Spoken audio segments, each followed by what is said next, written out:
goes away, rather, because the next verse says, وَالصُّبْحِ إِذَا تَنَفَّسْ, and the day as it breaks. So as the day is coming, the night is going. So all of that, 18 verses, and here's the 19th verse. So we talked about the entirety of reality changing. We've talked about the books being presented. We've talked about heaven and hell being brought closer. We've talked about the child who's buried alive. And we've talked about the stars that disappear and they recede. They go back and forth day and night. And then finally, verse 19 says, إِنَّهُ لَقَوْلُ رَسُولٍ كَرِيمٍ. Indeed, this Quran is the word of Allah delivered by Gabriel, a noble messenger angel. إِنَّهُ the Quran. Indeed, it is. لَقَوْلُ رَسُولٍ كَرِيمٍ. The Rasul Kareem here is not the Muhammad ﷺ. The Rasul Kareem is Jibreel. Rasul means messenger. And the messenger between Allah and the Rasul ﷺ is Jibreel ﷺ. So he's talking about him. إِنَّهُ لَقَوْلُ رَسُولٍ كَرِيمٍ. This is from a noble messenger. Who's the noble messenger? Jibreel ﷺ. Give us some more definitions or attributes about Jibreel. ذِي قُوَّةٍ عِنْدَ ذِي الْعَرْشِ مَكِينٍ.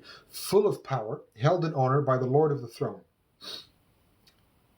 In one of the narrations in the hadith, Jibreel ﷺ has 600 wings.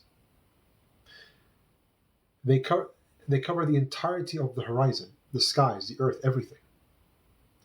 You can't imagine how big this angel is. And in one of the narrations, the angel's at the top. The distance between the earlobe and the shoulder is a distance of 500 years. So the angels are massive, magnificent creatures. Jibreel ﷺ is the leader of all the angels. He's the boss. So the next verse says, مُطَاعٍ ثَمَّ أَمِينٍ. Obeyed there in heaven and trustworthy. He is obeyed by all the angels. He's the general. He's the top, the admiral of the angels is Jibreel ﷺ. ثَمَّ أَمِينٍ. He is trustworthy by who? By everybody, obviously, but by Allah. Because he's delivering the message from Allah to Muhammad ﷺ. مُطَاعٍ ثَمَّ أَمِينٍ. That's Jibreel ﷺ done. وَمَا صَاحِبُكُمْ بِمَجْنُونٍ. The next verse 22. And your fellow man is not insane. Muhammad ﷺ. Okay, all of this now we're starting to get to the conclusion bit. And your friend, why your friend? Because Muhammad ﷺ is from them. He is from this people. He is from Mecca. They've known him his whole life. They work with him. They trade with him. He's helped them. They've helped him. They love him. They know that he is al-Amin, as-Sadiq al-Masduq. They know his family. They know his lineage. They know everything about him. They practically raised him. Yes, he was raised with his uncle and his grandfather, but as a community, he was with them the whole time. He traveled with them. Rihlat al-Shita'i was-Sayf.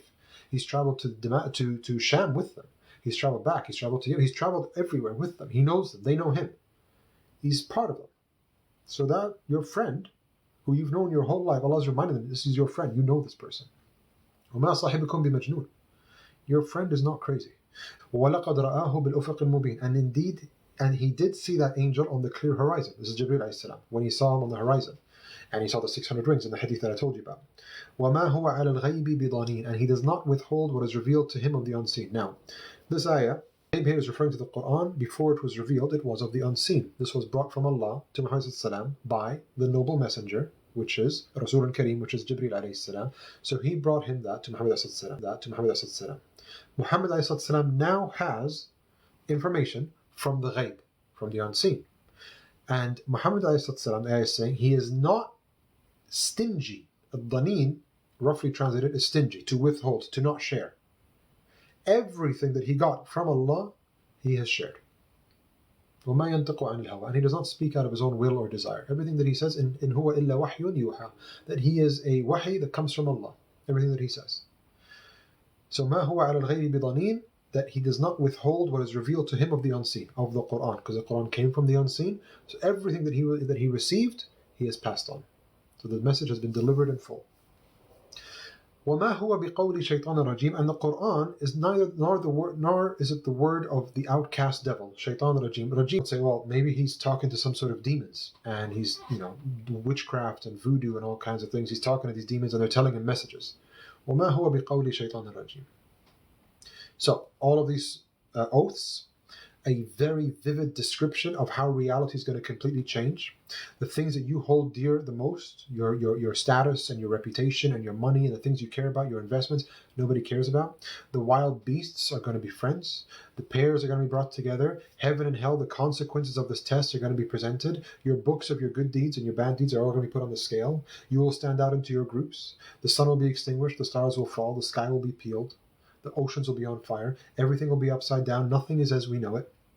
Everything will change. And Allah revealed something from the ghaib, from the unseen, through a noble messenger that he trusts, who has extreme power and authority over the other angels, to Muhammad ﷺ, who is a friend to you people, to Quraysh, that's the audience, who is your friend from your community. You know him and he knows you. And he is not crazy, nor is this book the word of a devil or demon, a castaway devil. So now that we've cleared up any doubts, this is not from a devil, nor is he insane, and I've explained to you everything about the Day of Judgment, Allah says then, فَأَيْنَ تَذْهَبُونَ? So what other path would you take? Where are you going to go?